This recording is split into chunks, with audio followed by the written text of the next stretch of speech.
ATF busted for illegally selling millions of world's deadliest drug. How do 700 tobacco farmers uncover a highly secretive criminal operation generating millions of dollars in fraudulent cigarette sales?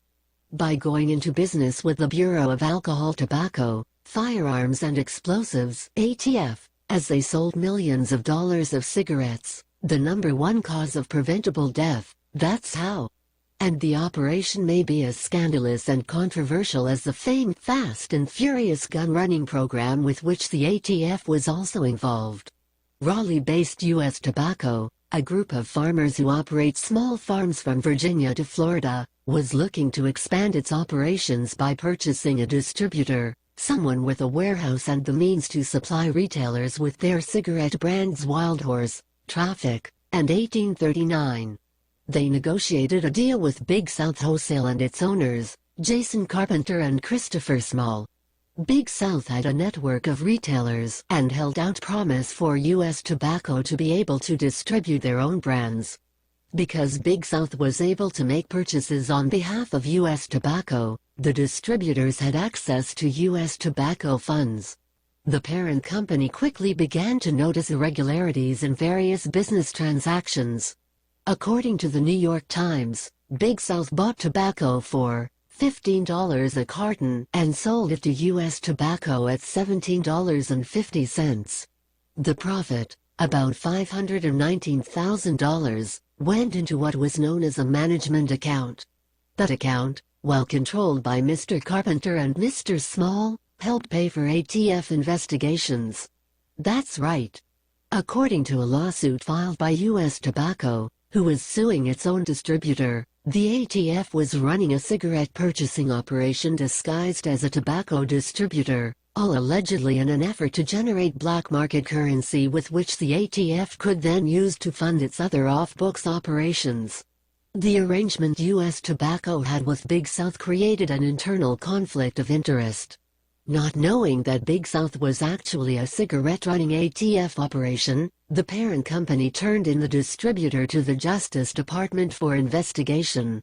But apparently, since the ATF is a part of the Justice Department, nothing happened as a result of the case. However, a federal judge, after discovering ATF's involvement within Big South, added the federal government as a defendant in U.S. Tobacco's case against Big South. Since the company filed a complaint with the Justice Department, instead of finding a resolution, U.S. Tobacco said they then became the target of a Treasury Department inquiry.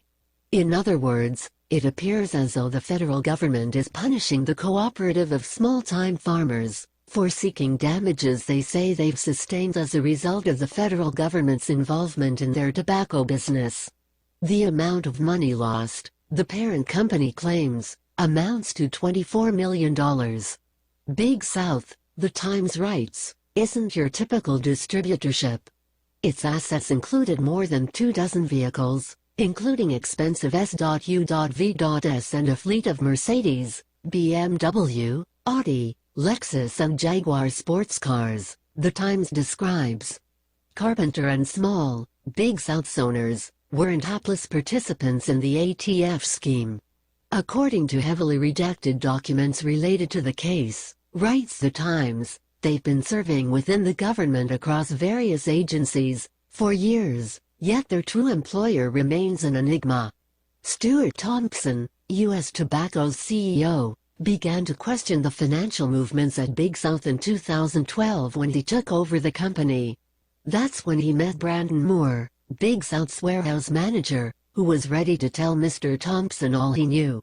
According to the Times, the arrangement began to break down in late 2012, when Mr. Thompson joined U.S. Tobacco as the chief financial officer. He was curious why his warehouse was placing so many orders for a brand of cigarette that competes against U.S. Tobacco. He could not get a straight answer, the company said in court documents. In March 2013, Mr. Moore picked up the phone, called Mr. Thompson and explained what was happening. I did what I did because of the ethics of it, Mr. Moore said recently. What was happening there was wrong. Image, http://pixel.watch/QUT7 Once U.S. Tobacco discovered the bookkeeping irregularities, it reported them to the Justice Department, which investigates white-collar crime and government misconduct.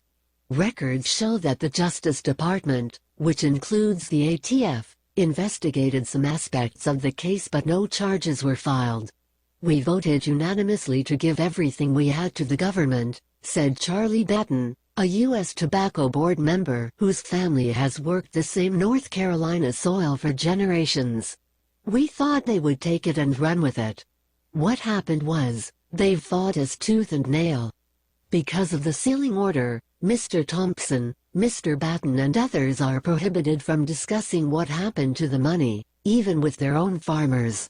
Even with the revelations the ATF was running an illegal operation inside of their company, and with the Justice Department being aware, U.S. Tobacco has been unable to divorce itself from Big South.